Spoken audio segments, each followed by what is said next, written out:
Global Partnerships division at USAID, and so you now have you'll have the contact for that person. If you're interested or know of someone who's interested in the Ebola volunteerism program or volunteer program, Jonta Williams in our bureau is your contact, and as Ben said, she's a very giving, very wonderful person to work with. There is the African Diaspora Marketplace, the ADM.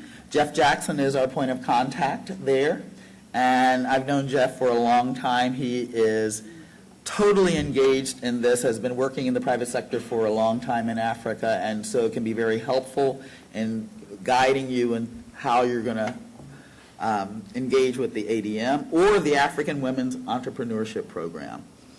There's some special projects on diaspora, and so Shahai is our contact there. And then finally, sort of overarching, because that is my responsibility in the front office of the Africa Bureau, is AGOA Trade and Investment. So any and all of these things, and you have my email contact there, and with that, I'm going to stop.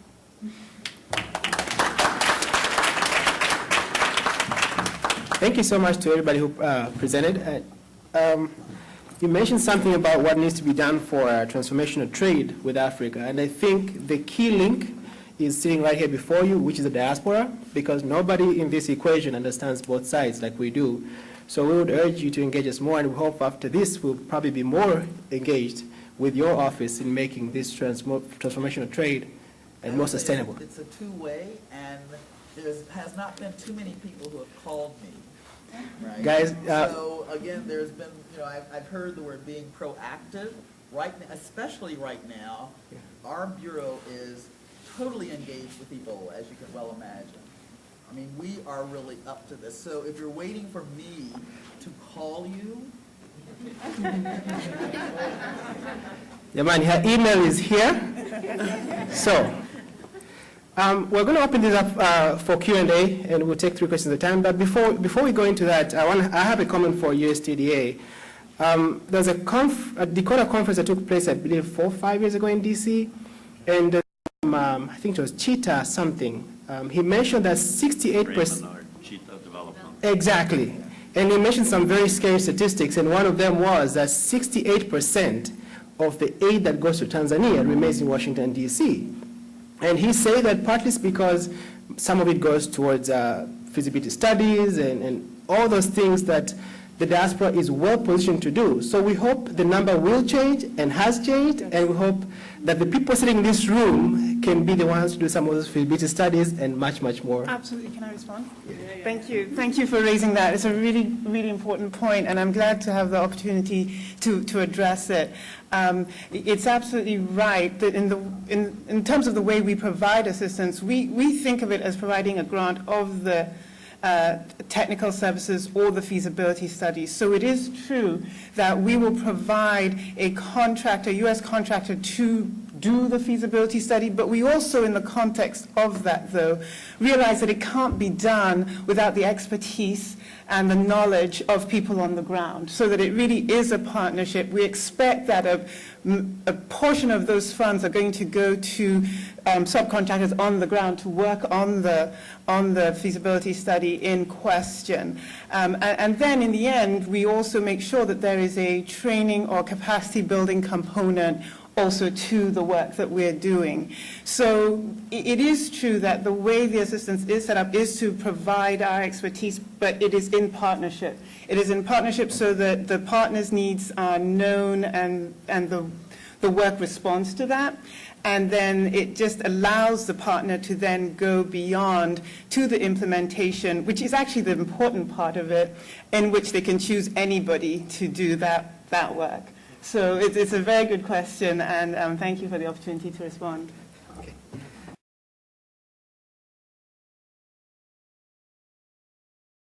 My question goes to the representative from USAID, and after hearing such a wonderful presentation, and this is more like the 3rd time I've heard about USAID program, I was so much fascinated when I went back to Tanzania in the course of doing my project. And what I encountered was we tried to contact USAID, and based on the similar kind of information which we received in several presentations. And it turned out that there was a really, really stiff wall to get accessibility to anybody there, number one. And number two, we were told, in the health sector. So we were told that the health sector I'm dealing is not a priority. And they're only dealing with maternal and child health and infectious diseases. And that was just after a very big conference in Washington, D.C., addressing the issue of non-communicable diseases, which is the area I'm working on. And even to get somebody to respond on an email or a telephone was like, I wanted to contact White House. So I don't know how you reach the priorities in different countries, and I'm wondering if USAID can come up with mechanism where you can be able to accommodate this kind of impromptu projects. That's my question. Thank you, Doctor. We'll take two more. Sure.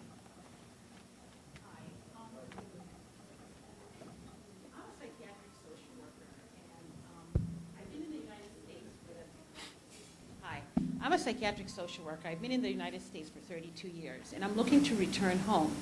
And one of my interests in listening to Ms. Shaw is I'd like to go home and do something more for the psychiatric population, mainly the geriatric population. I look like my dad, for example. He's a retired person. He's professional, okay? But he's sitting at home, you know? So I'm looking into maybe starting a geriatric program, a social center where our fathers who are educated, now retired, have a place to go during the day and interact with one another, with their own peers, either playing cards, doing Scrabble, using the computers, something to sort of stimulating them, because, they get depressed, they end up drinking, something like that. Now, is this something that I can get grants for? Even children's centers for like the teens, women, depression, a lot of things that are going through. Is that something that the government can help me? Is that something, let's say, it's working, because I hear a lot of things about business and investment. I'm not into that, That's what I would like to do. So I just wanted to know if I can tap into, let's say, USAID and come up with a proposal. Will I get grants? Will I be supported? And I guess asking the Tanzanian government on that side, is that something, like in terms of psychiatric, women and children, a lot of oppression that's going on. That's what I'm here to ask. Thank you. Just for the sake of balance, we haven't had a question from this side of the room. Doctor. My question actually is much more similar to what Dr. Semakura has actually talked about, access to USAID and some. I'm sort of wondering, I was actually lucky enough, Dr. Semakura was actually able to reach out and actually meet somebody from the USAID office in Dar es Salaam.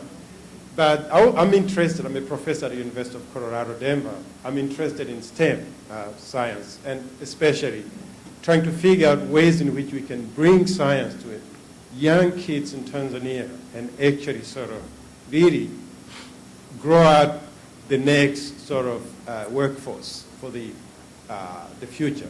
And I asked about some of the priorities at USAID, and I was told that one of the major projects which they have, which was sort of priority, was helping schools, sort of basically retooling schools, building, sort of giving sort of part on the infrastructure rather than the knowledge, which I thought that was very important. We know that there are so many schools in Tanzania, and we're still building more, but we actually don't have good teachers, the science and math teachers. I was appalled looking at actually the syllabus in which they are using to teach our kids in Tanzania. No wonder Tanzanian kids cannot compete in East Africa, because they lack the basic science knowledge. So I think if there is any way in which USAID may actually sort of be able to start focusing on that and maybe cutting off from the infrastructure and start considering teachers as part of the general infrastructure, which actually allows for education to prosper in Tanzania. The difficulty getting in contact with the aid mission in Dar. Tanzania has the unfortunate good luck of being one of the countries in Africa that has probably over 21 different presidential initiatives that the mission has to manage. Okay? That is a lot. I mean, that really is a lot. I'm not making excuses. It is just that when it is Congress that gives us money, the money is used primarily for program, not operating expense. So even though we are getting more and more initiatives, we are not getting necessarily the commensurate monies to run them. So our staff is really running almost full out. I just want to put that out there. So it's good for Tanzania because you've got like 21 presidential initiatives. But it does mean that it's sort of tough to get the staff. That's one thing. However, with respect to the health question, and there was, I guess, two. One was the wanting to do a geriatric center, to open that up, looking for grants. I've got to say that, again, Congress determines how our money is used, especially in the case of USAID. A lot of it is what is called earmarked. So we don't just get a block of money for Tanzania. Congress will say you will be given $15 million for maternal health and infectious diseases. They are very specific in how they want us to use it. We have very little discretionary funding. The same is true with infrastructure. Power Africa, which I think talked about a little bit, is a major presidential initiative. Tanzania is one of those countries for Power Africa. But what it means is if we're using money for Power Africa, generation, distribution, transmission and distribution, given the budgetary realities of the United States right now, that means that there isn't money for something else. I mean, that is unfortunately the case. There is a recognition, however, it is not that we are not aware or appreciate the fact that just building infrastructure is not enough, and especially in the education sector. I mean, there is a very strong recognition that qualified teachers are almost as, if not more important than the infrastructure, because a qualified teacher can teach good students under a tree, right? But we cannot go up and lobby Congress. You are the diaspora. You know what the requirements or what the needs of your country is. And I will leave it at that. With respect to the geriatric center, you said that you're not interested in a business, but what I was hearing indeed was a business. We don't just give sort of too much anymore of like small grants to start centers or small projects. And quite honestly, what you were describing seemed to me to be something that could indeed qualify for ADM as a proposal. Here is a proposition for some sort of a business thing. So I wouldn't necessarily write it off as being a proposal. It could be a not-for-profit business. But, I mean, there are different business models, and so I would not necessarily, but unfortunately, we do not do the small one-off grants anymore. And then finally, STEM was the other one. Again, we have what was launched at UNGA or at the Bank Fund Spring meetings. In any cases, the Global Development Lab, which is a division, or it's not quite a bureau, so it's like a division at USAID. And that, the lab, is looking for those and looking to encourage those types of activities. I mean, it's sort of it's like concurrent with sort of the main. So I would suggest that you contact, I mean, you can ask me and I'll give you the name of Ricardo or somebody. I don't know in terms of funding. I know that they are indeed very focused on STEM, but whether it or not it is the utilization of STEM in development as opposed to the instruction side, that we'd have to figure out. But STEM is something, and in fact, Mel Foote is having a conference at the World Bank. I don't know, are you familiar with the CFA, Consortium for Africa, which is also, is diaspora writ large, right? So is African Americans interested in Africa as well as diaspora. And that organization, this year their theme is indeed STEM. And they're having a meeting, almost like a conference that is being held at the World Bank. And it's probably next week or the week after, because next week is the Bank Fund annual meetings. And so I'm sure Mel is trying to do that concurrent with Bank Fund and when all the ministers of finance and trade and development are coming into Washington. So I would look at the constituency for Africa, CFA, on their website and see what they're doing and how you might be able to link up with them in terms of their emphasis on STEM. I know one of their members, because we had them into aid most recently, and so among their members are like physicists, AAAS, right? I mean, so it really is sort of like the heavy STEM thing. That's it.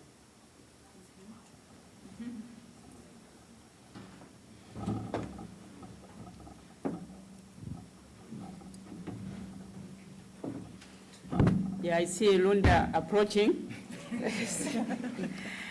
Yeah, let me, that's what we do best in the diplomatic world, to thank and thank and thank again. I want to thank our distinguished panel. And Lungai, I hope you are listening. We debated a lot about this panel. And you see now, I know you can't get all the answers. But then, as Oren said, it's not only them calling you, but who like after this, you have them on your mailing list. You have the Dakota on the mailing list. I know you have me on your mailing list, but the whole purpose was to link you. Right. And Ebong, I know you were messed up a bit with the presentation, but she has a lot. And today you must have heard, she was just talking so free about Dodoma, about Kigoma, about what. Well, that's what she does. That's what she does. But most important, we have honorable badge. He says it's not excellence. You can be anything. Because you are Shemejis, you are the Mzungu. Because this morning, when the immigration officer was presenting about citizenship, I found like Shebeji was qualifying for the factors, whether it's whether it's marriage. So you are more from Mzungu, of Tanzania Mzungu. But then, it is my colleagues, when you have a very legal, very complicated problem, but then when you are profiled and you can't defend yourself, Shebeji has opened the doors. It's just in Minnesota, but he almost covers the whole United States. So to make good use of him. But then what also struck me, I've been here for more than a year. I didn't know we have Tanzania diaspora in the oldest bank in New York.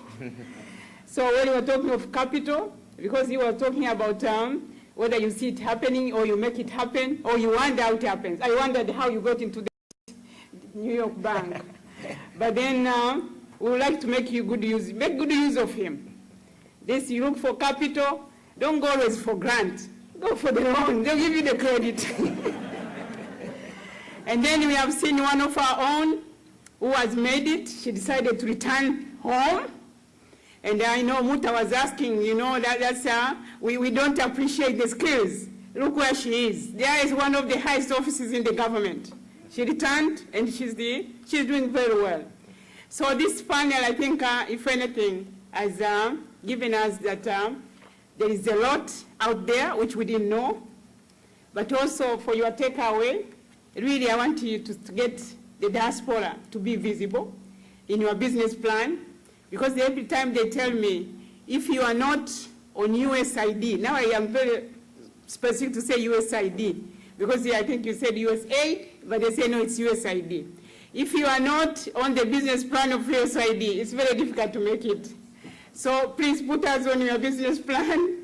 And the Power Africa, we didn't get time to discuss about the Power Africa. I remember my Benson was here telling me that he has a company that wants to invest in the solar energy for 300 megawatts. I said, wow, that's big, that's Power Africa. And somebody was commenting very sarcastically. He said, what is this Power Africa? Is it politics? Is it really Power Africa? So that's why I said, Benson, they should engage with you and see these companies. And Ebong every time reminds me when I want to bring the Tanzanians who want to do business here, Seri, garments, and she says, no, I do the outbound, not the inbound. But then help this one do the outbound. So anyway, I don't want to take much of the time. I know we have eaten time into Lunda's program, but I want to thank you very sincerely, and I take this to be the beginning.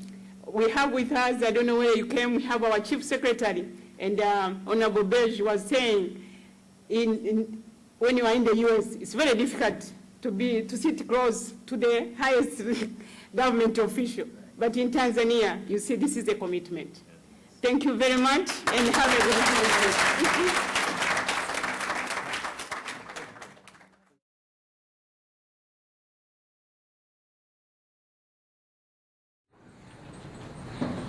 So in all of the previous conferences, we have had discussions or issues raised around investment, around entrepreneurship, around land, and naturally around housing.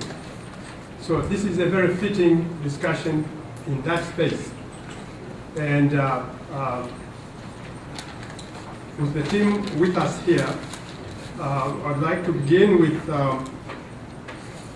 Bashiru. Is he here?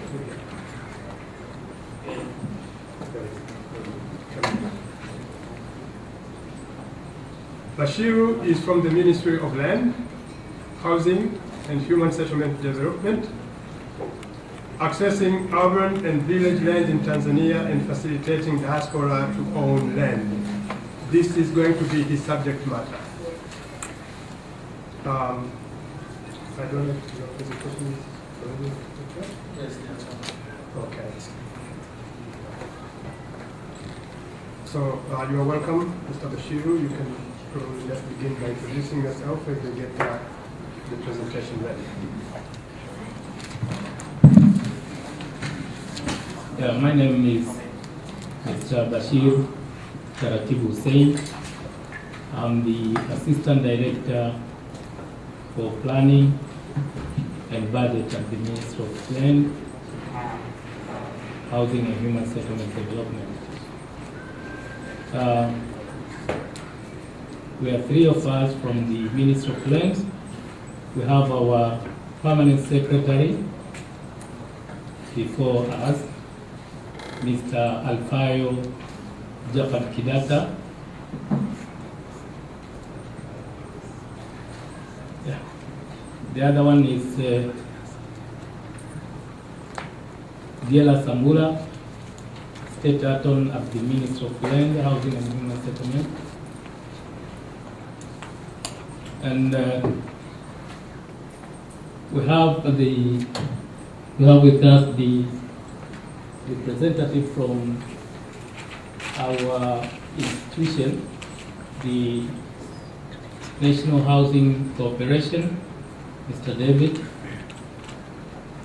and our key stakeholders,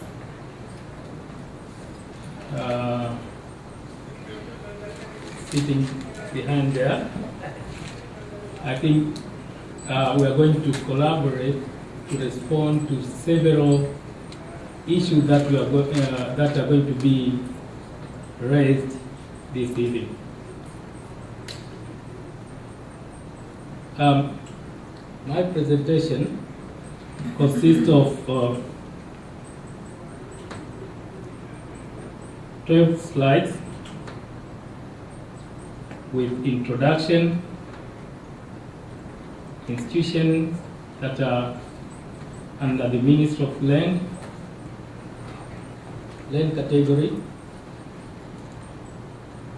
in Tanzania, accessing urban land, accessing land in urban area, accessing land in village land, facilitating diaspora to own land, and issue related to land sector.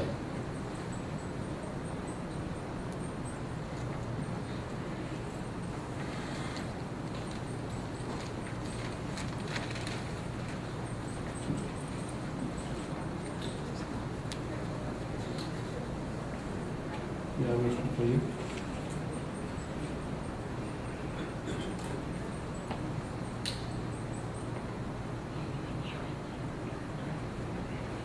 While we are waiting for the presentation, can I throw out a very generic question? By a show of hands, who are coming from Tanzania in this session?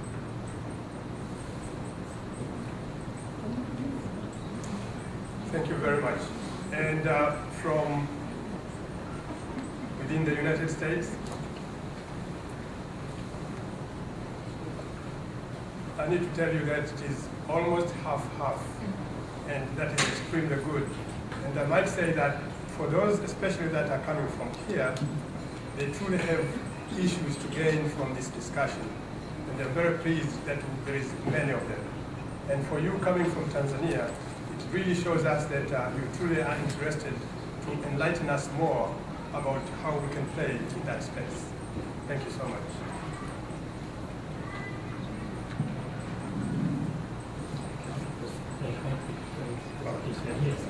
Yeah.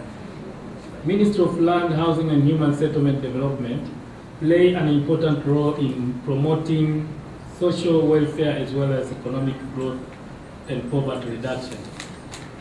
Through its mandate of overseeing the implementation of National Land Policy of 1995 and the National Human Settlement Policy of 2000, the ministry supports the growth of the productive sector by providing access to land and land management. We have two policies, as I said. The National Land Policy is implemented mainly through three acts. That is the National Land Act of 1999, the Village Land Act number 5 of 1999, and the